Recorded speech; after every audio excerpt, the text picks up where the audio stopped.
Hello friends, welcome to GS by Abhay Bhardwaj. Friends, आज की इस वीडियो में हम गर्भ निरोधक गोलियों के बारे में बात करेंगे।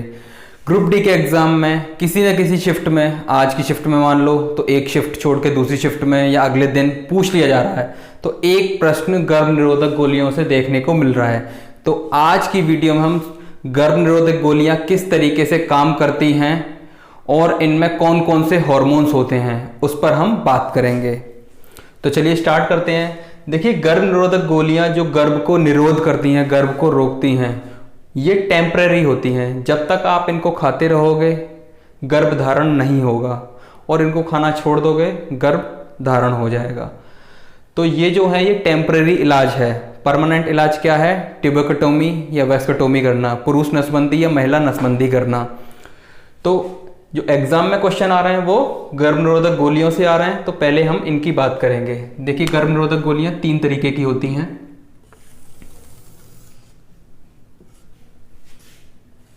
एक वो गोली जिसमें केवल और केवल प्रोजेस्टेरोन हार्मोन होगा, केवल और केवल प्रोजेस्टेरोन हार्मोन होगा। दूसरे टाइप की गोलियां होती हैं जिनमें ईस्ट्रोजन और प्रोजेस्टेरोन दोनों हार्मोन होते हैं। और तीसरे प्रकार की जो गोली होती है उसमें ना तो प्रोजेस्टेरोन होगा ना ही ईस्ट्रोजन होगा, उसमें कुछ अलग ही पदार्थ होता है।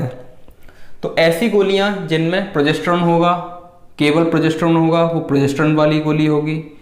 ऐसी गोलियां जिनमें ईस्ट्रोजन और प्रोजेस्टेरोन दोनों होते हैं, दोनों हार्मोन होते हैं, उनमें कौन सी गोलियां आती हैं? माला एन और माला डी।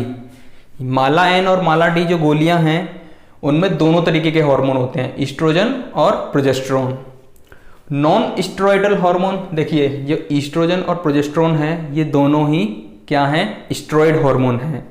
लेकिन नॉन स्टेरॉयडल हार्मोन वाली जो दवाई है वो है सहेली, मतलब इसमें ईस्ट्रोजन और प्रोजेस्टेरोन नहीं होगा, इसमें कुछ और ही अलग पदार्थ होगा, तो ये है सहेली।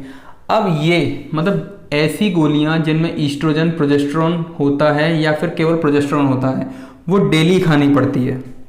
जब तक आप डेली गोली खाते रहोगे गर्भ धारण नहीं होगा। गोली खाना छोड़ दोगे, अगले दिन मान लो गोली नहीं खाई तो फिर दिक्कत हो जाएगी, तो इसलिए इसको डेली खाना होता है।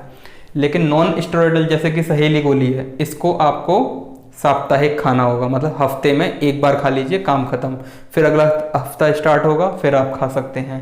तो इन गोलियों के नाम याद रख सकते हैं आप, ज़्यादा कुछ कठिन नहीं है, माला एन माला डी सहेली। अब देखिए, एक होती है इमरजेंसी पिल।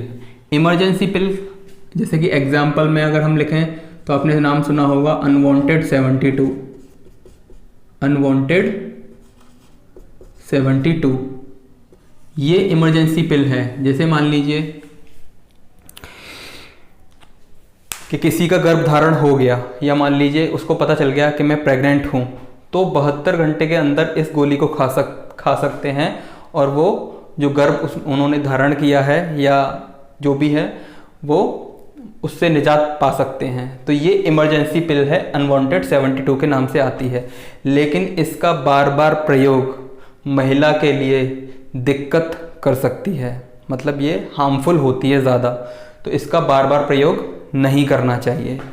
अब हम देख लेते हैं कि जो कॉन्ट्रासेप्टिव पिल होती हैं जिनमें ईस्ट्रोजन और प्रोजेस्टेरोन हार्मोन होता है, ये काम कैसे करता है, क्योंकि इस पे भी प्रश्न आ सकता है कि ये हार्मोन कैसे काम करते हैं इनको रोकने में।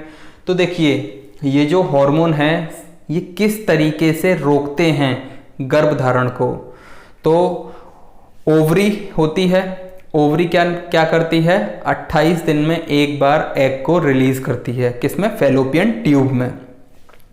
तो बस ये हार्मोन क्या करेंगे, जो अंडोत्सर्जन होता है, ओव्यूलेशन होता है, जो अंडा निकलता है किससे? ओवरी से, फैलोपियन ट्यूब में, उसको ब्लॉक कर देंगे। मतलब अंडा उसमें फैलोपियन ट्यूब में आएगा ही नहीं, और जब आएगा नहीं तो फर्टिलाइज कैसे होगा?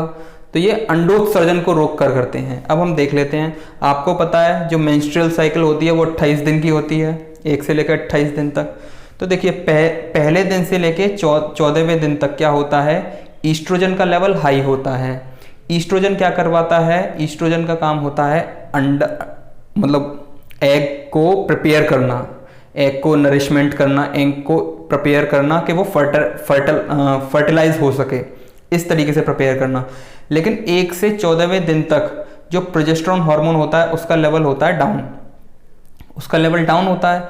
अब 14वें दिन क्या हुआ कि अंडोत्सर्जन हो गया, एग रिलीज हो गया, किससे, ओवरी से फैलोपियन ट्यूब में।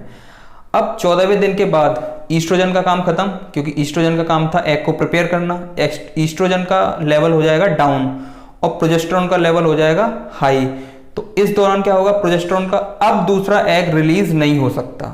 तो जब जब प्रोजेस्टेरॉन का लेवल हाई होगा एग रिलीज नहीं होगा, तो इतने दिन तक एग रिलीज नहीं होगा।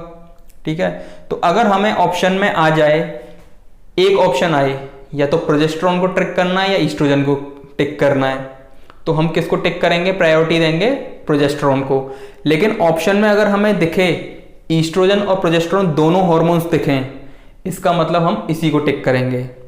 ठीक है, मान लीजिए क्वेश्चन आ जाता है गर्भ निरोधक गोलियों में होते हैं हार्मोन्स, तो पहला ऑप्शन आता है प्रोजेस्टेरॉन, तो हम इसको टिक करेंगे। लेकिन अगर दूसरा ऑप्शन आ जाए ईस्ट्रोजन और प्रोजेस्टेरॉन दोनों, तो हम दोनों वाले पे टिक लगाएंगे। तो आज की वीडियो ये इतनी ही थी। आई होप आपको अच्छी लगी होगी। अगर वीडियो अच्छी लगी है तो चैनल को सब्सक्राइब और वीडियो को लाइक कीजिएगा। धन्यवाद।